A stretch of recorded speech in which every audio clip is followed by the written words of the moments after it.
what's going on, everybody? It is Arcanized or Everest here, back again, finally with another video.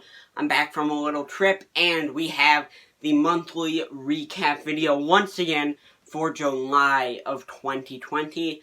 I only watched 20 movies this month, which I'm still happy with, but it's lower than a lot of these other months. But I did watch a decent amount of TV, which I will also go over because why not, man? TV's important as well. I really enjoy that. I've been watching Hannibal since it's on Netflix, and that show is great. I watched all of Upload in like one day over on Amazon, and it was fun. Robbie Amell, it's good.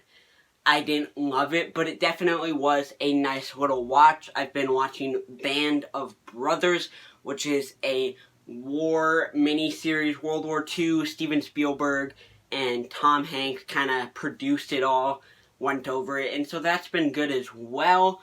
Then I've also been watching Doom Patrol and Stargirl when I get the chance, but it's hard to keep up. And then I've been watching Avatar: The Last Airbender when I'm playing video games, stuff like that. But now let's get into the movies. Now, I don't want to take up too much of your time, so I will try and go through this kind of quickly. At number 20, The Kissing Booth 2, I did a review on it. Just go to that.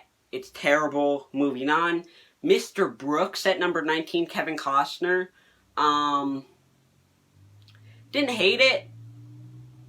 Like, hate it, but it wasn't very good. I just thought a bunch of the side plots I did not care about. They were unnecessary, and it tries to do too much, but interesting concept. Then at number 18, The Upside. This is charming. It's got Kevin Hart and Bryan Cranston. It's not very good, but I enjoyed pieces of it because they have really good chemistry. Number 17, Crawl. Decent little disaster flick. The alligator twist was actually kind of nice. It did some stuff that it had no balls. Like, it played everything pretty safe. Then at number 16, we have Harry Potter and the Deathly Hallows Part 1. I know, I just didn't love it. There wasn't enough in this movie for me. It's kind of well made, but I didn't enjoy it all that much. Number 15, this might be unpopular, Moulin Rouge. Everybody loves this movie.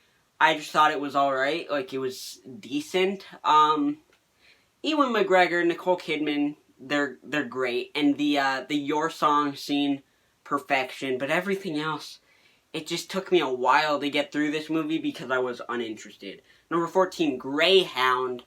I did a review on this movie as well. It is good. It is interesting. Tom Hanks is good.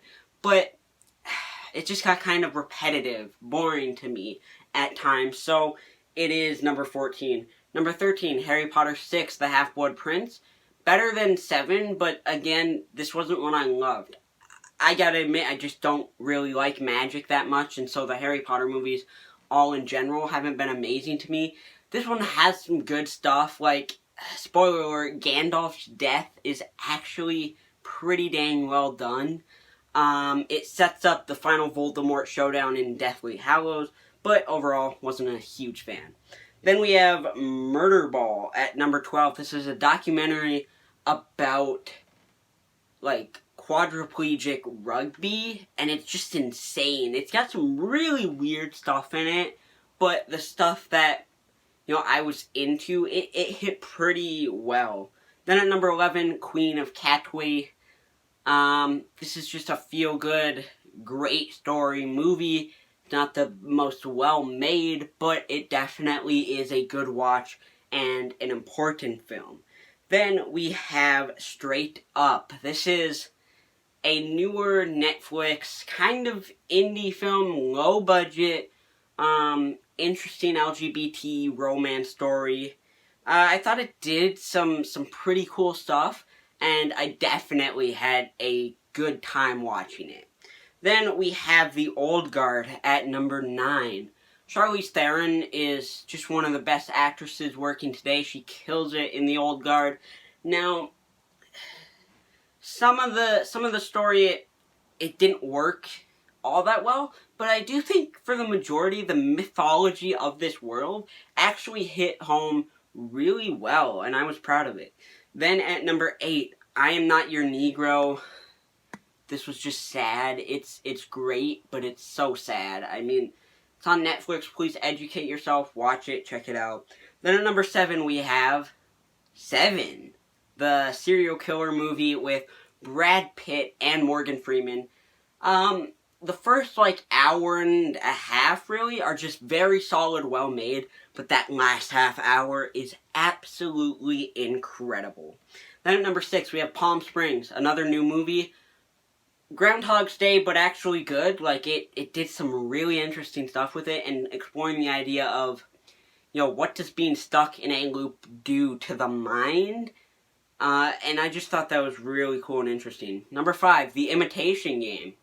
Benedict Cumberbatch, great story, historical, based on a true story, and it's great. It's kind of sad as well, but it's also very interesting. Cracking the Enigma code in World War II, go watch it. Then at number 4, Blind Spotting. Movie I had no idea existed until a couple months ago. It's got Daveed Diggs from Hamilton. He's great. It incorporates some rap, and it does racial injustice very well because it's not obvious. It works it into the story flawlessly. Number 3, The Shining. I might have seen this, but I don't remember anything. I'm counting it as a new watch, and yeah, it's great. Everybody's right. It's an awesome movie. Number 2, The Departed. Also one I just hadn't seen. Lives up to the hype. It's fantastic. Such a good cast. Oh my god. Jack Nicholson, Leo, Matt Damon, Mark Wahlberg. Incredible. But number 1 is Hamilton. I've seen this 3 times. It's amazing. Please, if you have Disney Plus, there's no reason for you not to watch this unless you just hate musicals.